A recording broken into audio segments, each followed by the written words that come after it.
people want to be more like you. Really? So, and you know what, for the fate of humankind, I think it would be great to have more Elon Musks. So what do we need to do to become more like Elon?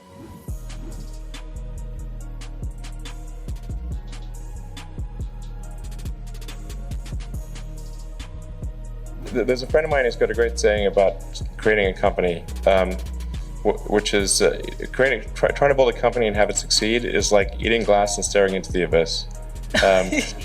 So, I mean, what tends to happen is it's sort of quite exciting for the first several months of starting a company. Yeah. And then reality sets in, things don't go as well as planned, customers aren't signing up, the technology or the product isn't working as well as you thought.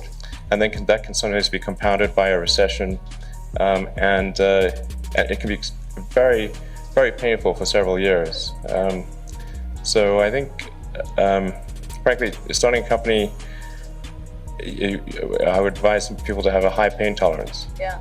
And thanks for reminding us of the harsh, very harsh and brutal reality of launching a startup. There is that Elon Musk / Tony Stark mystique. People think, you are Robert Downey Jr. modeled his character, Tony Stark, Iron Man, on you. It's easy, it's fun. You're a superhero titan of industry, but it's really hard. It's really difficult, and it's something that requires perseverance and grit.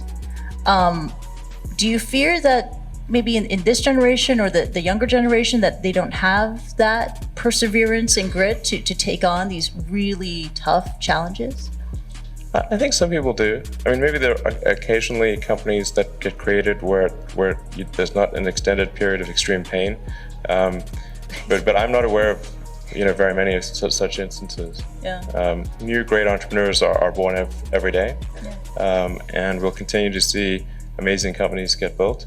I would definitely advise people who are starting a company to expect a long period of quite high difficulty. Yeah. But I mean, as long as people stay super focused on creating an absolute best product or service that really delights their end customer, like if they stay focused on that, if you get it such that your customers want you to succeed, then you probably will. All right. You have to focus on the customer and delivering for them. Yeah. Make sure if your customers love you, your odds of success are dramatically higher. Yeah. All the entrepreneurs in this room, they're listening to that message. This is for the budding entrepreneurs in the room who could take an Elon Musk idea and run with it. What are the other ideas that you have that you would love to see another entrepreneur just take on and go? Well, I think there's a lot of opportunity in general in electrification of transport. So electric aircraft, there's a lot of opportunity there. I think in genetics, although that's sort of a thorny area, but I think that's in terms of solving some of the more intransigent diseases, genetics are really key to solving those.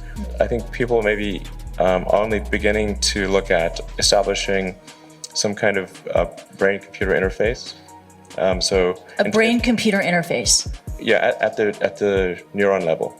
So this is sort of intelligence augmentation as opposed to artificial intelligence. Right. That has a lot of potential.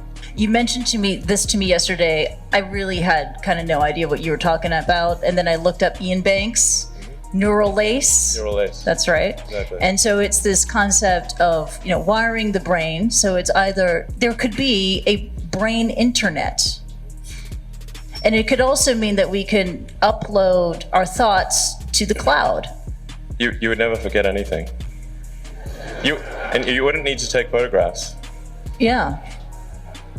I know, it was incredible. I mean, you would never forget anything. You would expand your ability to process information, to remember information, right? But then when the denial of service attack happens, you gotta watch out for hacking. That could really be awkward. Watch out for that.